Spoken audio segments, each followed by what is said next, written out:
និយាយទៅខ្ញុំជាផ្ការីកគ្រប់រដូវ វ៉ាវអូយសំឡេងដូចអ្នកបញ្ចូលសំឡេង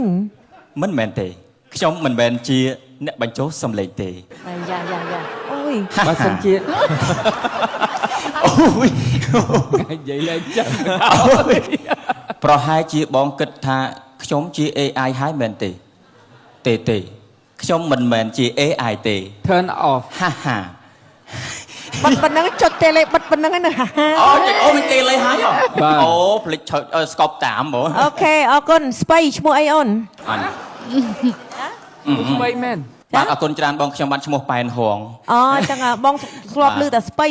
ចេះ បាទ អូខេឥឡូវបងហៅស្បៃហៅហង តាមបេះដូងបងប៉ុន្តែបងប្អូនយើងគាត់ស្គាល់គឺនេះស្បៃ ចាមុខនឹងហៅស្បៃសំជាង ប៉ុន្តែថ្ងៃនេះអត់យកស្បៃទេណាបង ខ្ញុំកំពុងតែចង់សួរថាថ្ងៃនេះចង់បានលទ្ធផលស្បៃឬអត់ អត់ទេបើមិនបានអ៊ូនអត់ទៅទីអង្គុយរនីលហ្នឹងមកនឹងមកយកលទ្ធផលតាមកយកល្អអត់ទៅវិញណូអីទេ ស្បៃល្បីហើយមកប្រឡងធ្វើអីទៀតឥឡូវនេះ លោកអើយចុះសំណួរហ្នឹងមកដល់ហ្នឹងទៀត អត់ទេបងចង់និយាយថាអ្នកខ្លះគេគិតថាខ្លួនគេល្បីហើយមិនបាច់ចាំមកឲ្យល្បីទៀតទេតែហេតុអីចា និយាយចេះកាត់បងតិច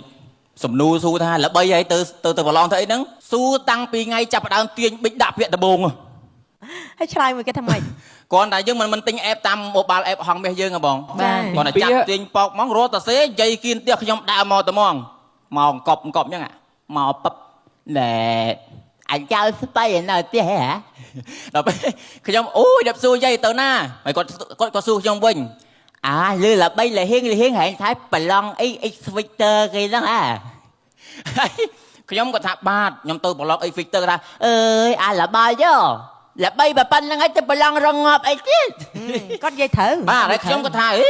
កម្មវិធីគឺល្បីលំដាប់ថ្នាក់ពិភពលោកគ្មានគូប្រៀប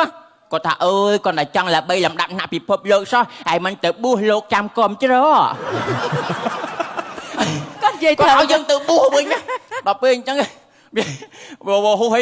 ខ្ញុំតែអត់ទេខ្ញុំមកប្រឡងហើយក៏ពេលដែលយើងប្រឡងជាប់អីទៅក៏លោល្បីលើសពិភពលោកទៀត ចាអត់ទេនិយាយលេងទេតាមពិតមហិច្ឆតាយើងម្នាក់ត្រូវតែមានហើយបង្កើនមហិច្ឆតាខ្លួនឯងរហូតថ្ងៃនេះអ្នកណាមកលើកទឹកចិត្តស្បៃ មានមិត្តភ័ក្តិ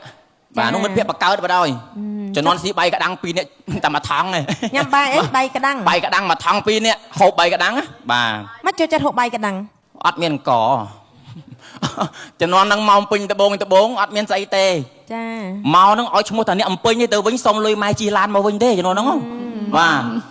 ក្រៅពីអាជីពសិល្បៈអូនឆ្លាញ់អាជីពអីមួយទៀត សិល្បៈយើងបោកមានចម្រៀងនិងកំប្លែងណាបង បាទ វិស័យក្រៅពីសិល្បៈរស់ស៊ីបច្ចុប្បន្នខ្ញុំបានបោះជំហានចូលហើយបងវិស័យដុតគោ បាទអូ គោបវលបងបាទតាមកម្មវិធីអីចឹងទៅ ល្បីខ្លាំងអត់មើលទៅ គ្រាន់បើបងមួយថ្ងៃចេញ3គោ4គោអីដែរ ហើយស្បៃឆ្លាញ់ចម្រៀងអត់ ស្រឡាញ់ខ្លាំង ចម្រៀងឆ្លាញ់អូនអត់ ស្រឡាញ់មិនកើត អូយសំណួរបងរត់ប្លែក ចង់ឲ្យបងកញ្ញាមួយម៉ាត់មកបង អូបងចាំស្ដាប់នេះកុំស្ដាប់ជក់ចិត្តណា មានអីទេបងមានអីទៀតទេបើថាអត់ទេច្រៀងដោយអី ឥឡូវធៀមខ្លួនហើយនៅស្បៃ បាទបងហើយ ចាអញ្ចឹងសូមធ្វើឲ្យបានល្អដើម្បីកុំឲ្យ